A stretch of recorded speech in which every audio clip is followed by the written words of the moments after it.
What are you doing in my swamp?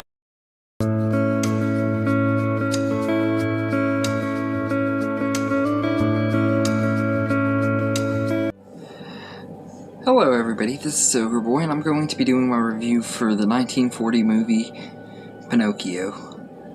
So, in this movie, a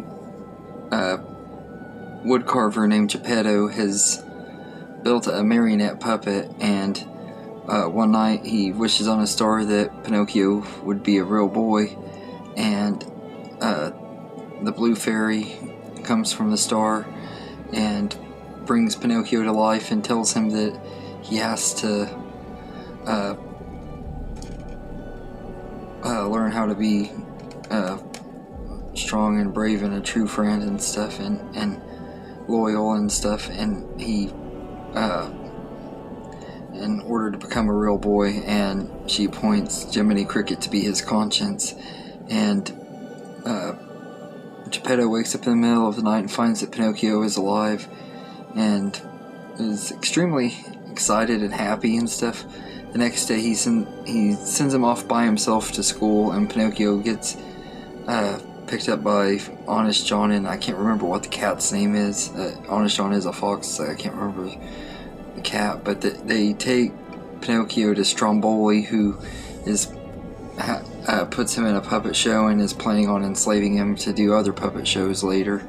And with the help of Jiminy Cricket and the Blue Fairy, Pinocchio is able to get out after he learns a lesson about lying, and they start to make their way back to Geppetto when Honest John takes Pinocchio to Pleasure Island, and he starts smoking cigars and drinking beer and playing pool and stuff, doing adult stuff, getting himself into trouble. And the other kids at Pleasure Island are starting to turn into donkeys, and a kid that he became friends with named Limp gets turned into a donkey, and he narrowly escapes. And then he goes, him and Jiminy finally make it back to their house, and the Blue Fairy gives them a letter stating that Geppetto has been swallowed by a whale.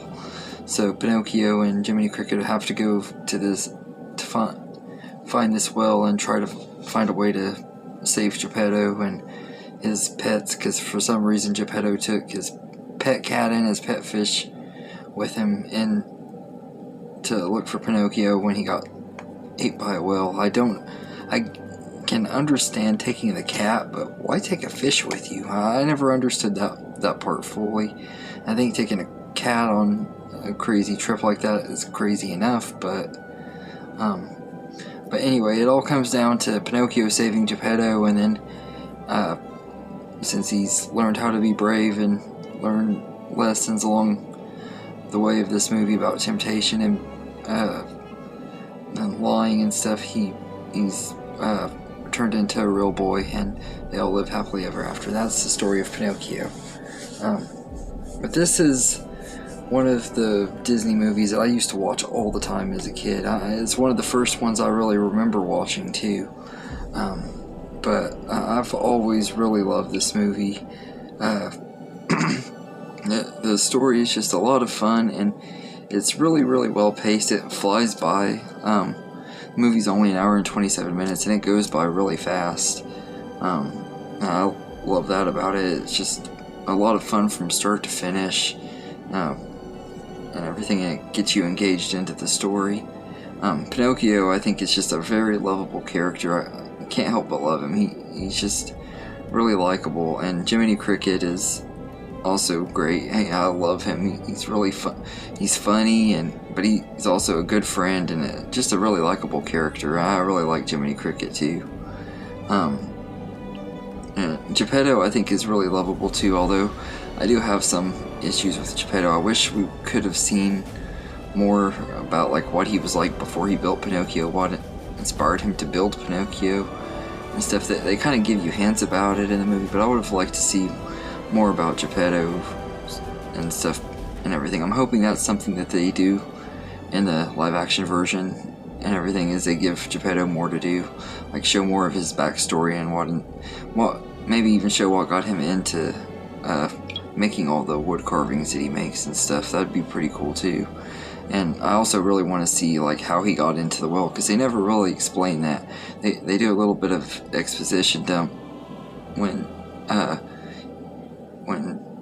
Pinocchio and Jiminy Cricket read the letter, but it doesn't really show how he got stuck in the well and everything. So I'm really hoping that this remake will show that too and everything. Since it's starring Tom Hanks, I think they probably will give him more to do in the remake and everything. But that's really probably my biggest complaint about the characters and stuff in this movie, as far as that goes, is I just wish that they fleshed out Geppetto a little bit more.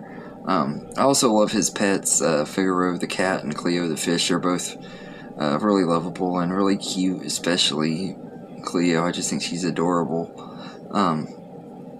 And the songs in here, it has some really great music. Really some of the best classic Disney songs. Of course, When You Wish Upon a Star has kind of become the theme song for the Disney company and stuff, but I love that song, of course. Who doesn't? But I love all the songs in here. That I've Got No Strings on Me is really catchy. I love that one. Hi Diddly Dee, that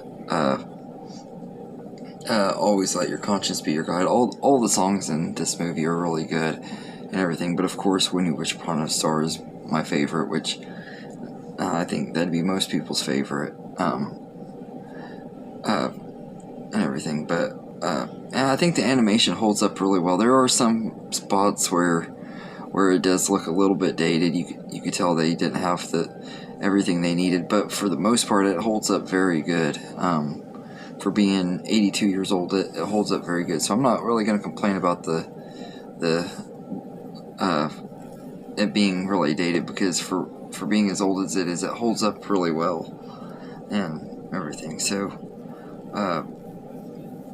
but there are some things in here that haven't aged well. There's some Jewish stereotypes in here that have not aged well, that come with being the time when this movie was released. It came out like right before World War II started, and like a couple years before it. So this movie does have some things that haven't aged well and everything, which I don't like that stuff. But and Stromboli is a kind of a Jewish stereotype, and as a kid he terrified me, but and everything. But I don't really like the way they did that in this movie. But aside from that, this is a really fun movie, and it's one that I've always really loved. I have a lot of fun with it, a lot of nostalgia, and it was one of the first Disney movies I remember ever watching. I remember